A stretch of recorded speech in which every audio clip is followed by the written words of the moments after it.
बच्चों, आज हम पढ़ेंगे कक्षा 4 का विषय हिंदी।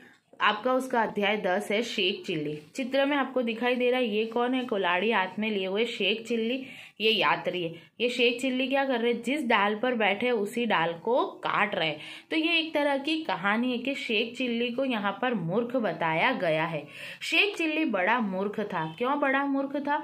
वह जिस डाल पर बैठा था उसी को काट रहा था। मतलब देखो यह चित्र में आपको दिखाई दे रहा है वो जिस डाल पर बैठ रहे थे उसी को काट रहे थे। तो उनको क्या बताया गया है? मूर्ख बताया गया है। वह उसी को काट रहा था। थोड़ी देर में एक यात्री उधर से गुजरा। हमने चित्र में देखा ना, देखो यहाँ पर मैं वापस बताती हूँ। एक यात्री वहां से गुजर रहे थे जहाँ शेख चिल्ली पेड़ पर चढ़ के जिस डाल को काट रहा था वहां से।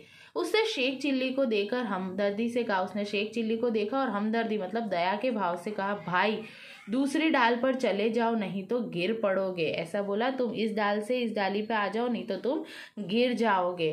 वाह, क्या मैं इतना भी नहीं जानता? शेख चिल्ली बोला, मैं इतना भी नहीं जानता? बड़े आए हो अक्लमंद, तुम्हें बहुत अक्ल है। जाओ अपना काम करो, मैं नहीं गिर सकता, मैं नहीं गिरूंगा, तुम अपना काम करो। यात्री अभी थोड़ी ही दूर गया था कि डाल कट गई। यात्री क्या करा? थोड़ी सी ही दूर गया था और डाल क्या हो गई थी? कट गई थी। शेख चिल्ली धम से धरती पर आ गिरा और जो शेख चिल्ली थे वो धरती पर क्या हो गए? गिर गए। मतलब ये शेख चिल्ली क्या हो गया?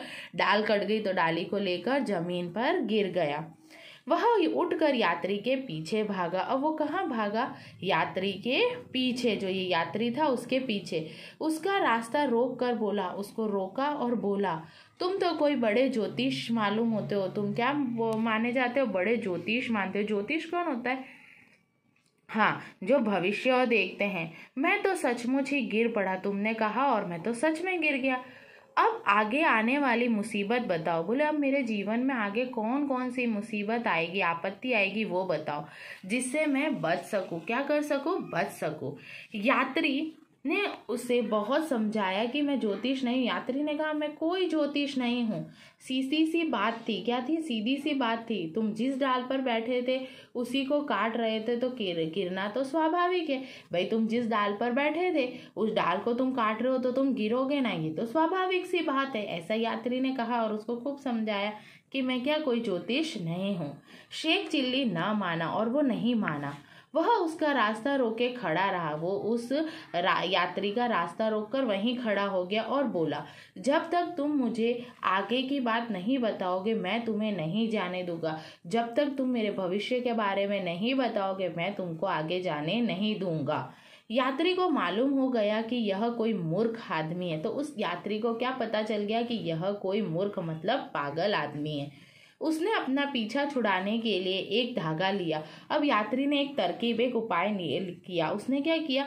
उसका पीछा छुड़ाने के लिए एक धागा लिया। उसे शेख चिल्ली की बाई कलाई पर बांध दिया। कौन सी? बाएं हाथ की, मतलब कौन से? बाएं हाथ की कलाई पर। फिर उसने कहा, इस धागे को सावधानी से रखना, कि इस धागे को तुम सावधानी से अपने हाथ में ही रखना। यह जब टूट जाए तो समझ लेना कि तुम मर गए। अगर ये टूट जाएगा तो तुम समझ लेना मर गए। देखो अब शेख चिल्ली कितना मूर्ख था।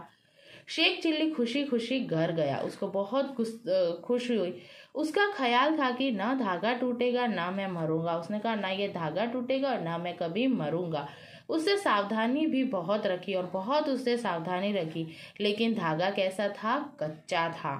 है ना, कच्चा धागा होता है तो टूटता है ना। आप भी आपके हाथ में बांधते हो तो कुछ समय बाद टूट जाता है। आखिर वह एक दिन टूट ही गया। और क्या हो गया? एक दिन टूट गया। उसके टूटते ही शेख चिल्ली को विश्वास हो गया कि अब मैं मर गया। क्यों? क्योंकि वो व्यक्ति ने क्या बोला था? उसको समझाया कि मैं ज्योतिष नहीं हूँ, फिर भी उससे पीछा छुड़ाने के लिए उन्होंने उपाय किया था। तो शेख चिल्ली ने सोचा कि अब ये धागा क्या है? टूट गया है तो मैं मर गया हूँ। उसी समय एक कब्र में जाकर लेट गया। और क्या किया? एक कब्र में जाकर लेट गया। जिंदा है फिर भी कब्र, मतलब जहाँ मुर्दों को गाड़ा जाता है। थोड़ी देर में पुलिस का एक सिपाही उधर से गुजरा। कौन था? पुलिस, ठीक है, सिपाही थे। वह गांव में ही घी का एक टिन लेकर जा रहा था। घी का एक डिब्बा, टिन मतलब डिब्बा लेकर जा रहा था। वह थक गया था। क्या था? थक गया था।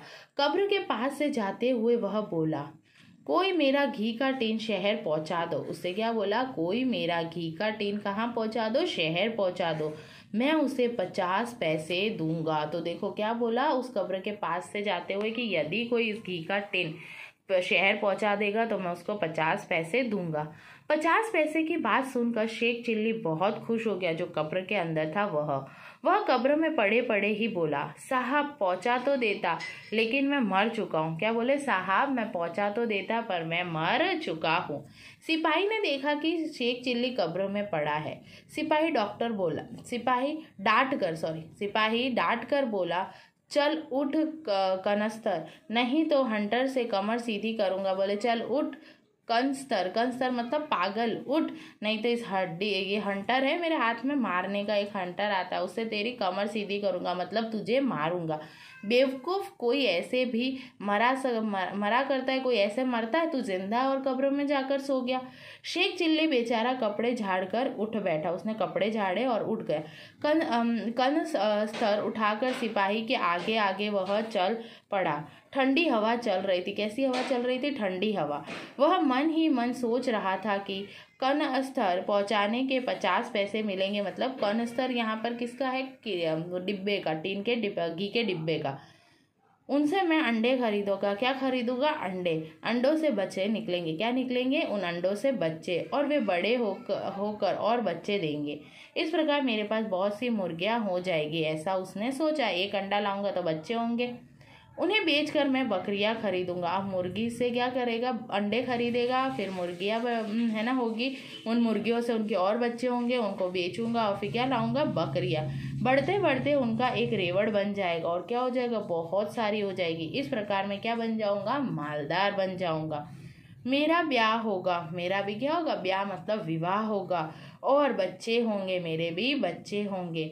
बीबी खाना पकाएगी और बड़े लड़के को मुझे बुलाने के लिए भेजेगी। बीबी क्या करेगी? मेरे लिए खाना बनाएगी और अपने बड़े लड़के को, मतलब मेरे बड़े पुत्र को बोलेगी कि जा अपने पापा को बुलाकर लेकर आ। लेकिन मैं जाने के बजाय सिर हिलाकर कहूँगा, हूँ मैं नहीं आता, मैं नहीं आ रहा हूँ। ज्यों ही शेख चिल्ली ने सिर हिलाकर हूँ कहा, कनस्तर धरती पर गिर पड़ा। क्या हुआ? वो गिर गया। घी मिट्टी में मिल गया। घी कैसा हो गया? मिट्टी में, क्योंकि नीचे मिट्टी थी। सिपाही ने गुस्से में आकर उसे 2 हंटर लगाए, मतलब उसको मारा, और कहा, पागल के बच्चे, तूने मेरा घी नष्ट कर दिया। क्या कर दिया? घी नष्ट कर दिया। शेख चिल्ली ने पीठ सहलाते हुए कहा। फिर शेख चिल्ली ने क्या कहा? पीठ सहलाते हुए कहा, तुम्हें अपने घी की पड़ी है, मेरा तो घर ही उजड़ गया। उसने कहा, तुम्हें घी की पड़ी है, मेरा पूरा घर ही उजड़ गया। क्यों ऐसा उन्होंने कहा? इसीलिए कहा, क्यों? क्योंकि उसने सपना देखा था कि मैं घी बेचकर बकरियां लाऊंगा, है ना, पहले अंडा लाऊंगा, अंडे से मुर्गियां होगी, मुर्गे बच्चे देंगे, उनको बेचकर मैं बकरियां लाऊंगा, बकरियों से मैं बहुत पैसे कमाऊंगा, मेरी शादी होगी, बच्चे होंगे, ऐसा सपना देख रहा था। तो उसने कहा, तुम्हारा तो घी डूला पर मेरा तो पूरा घर उजड़ गया। तो आपने देखा कि कैसे शेख चिल्ली क्या था मुझे बताइए। यहाँ पर शेख चिल्ली एक बहुत ही मूर्ख व्यक्ति था। तो आपको समझ में आया? ये कहानी बहुत अच्छी थी। अभी आपके कुछ अभ्यास प्रश्न है कि मूर्खता का काम कौन कर रहा था? तो शेख चिल्ली। ठीक है, सही और गलत लिखना है कि शेख चिल्ली बड़ा अक्लमंद था तो गलत, शेख चिल्ली खुशी खुशी घर गया तो सही। ठीक है, अब निम्नलिखित शब्दों के वचन बदलिए। वचन मतलब ये डाल एक है तो यहाँ क्या हो जाएगा? डाले या डालियाँ। डालियाँ लिखो यहाँ पर, डालियाँ। वचन बदलना है, एक वचन से बहुवचन से। कपड़े हैं तो कपड़ा हो जाएगा। ठीक है, यहाँ पर महीना है तो महीने हो जाएगा। फसल है तो फसलें, अंडा है तो अंडे, बच्चे है तो बच्चा हो जाएगा। लिंग बदलना है, देवी है तो देव। ठीक है, ये स्त्रीलिंग है, ये हमारे पुल्लिंग है। बकरी है तो बकरा, तो ये स्त्रीलिंग, ये पुल्लिंग। बच्ची है तो बच्चा, भेड़ा है तो भेड़, मुर्गी है तो मुर्गा, बेटा है तो बेटी। ठीक है, अब पर्यायवाची शब्द लिखने, जैसे डाल को हम और क्या बोल सकते हैं? शाखा। मूर्ख को हम क्या बोल सकते हैं? यहाँ पर देखो आपके दे रखा है, देखो मूर्ख का यहाँ पर दूसरा पर्यायवाची आपका दे रखा है बेवकूफ, तो वो आपको इसके अंदर लिखना है। अब अगर विलोम शब्द आपसे पूछे जाए तो आप कैसे लिखोगे? जैसे ठंडी है तो गर्मी, कच्चा है तो पक्का, बाएं है तो दाएं, मूर्ख है तो अक्लमंद, आगे है तो पीछे, विश्वास है तो अविश्वास। ठीक है, तो आपको ये पाठ समझ में आया। ये अभ्यास को आपको अपने नोटबुक के अंदर क्या करना है? लिखना है। धन्यवाद बच्चों।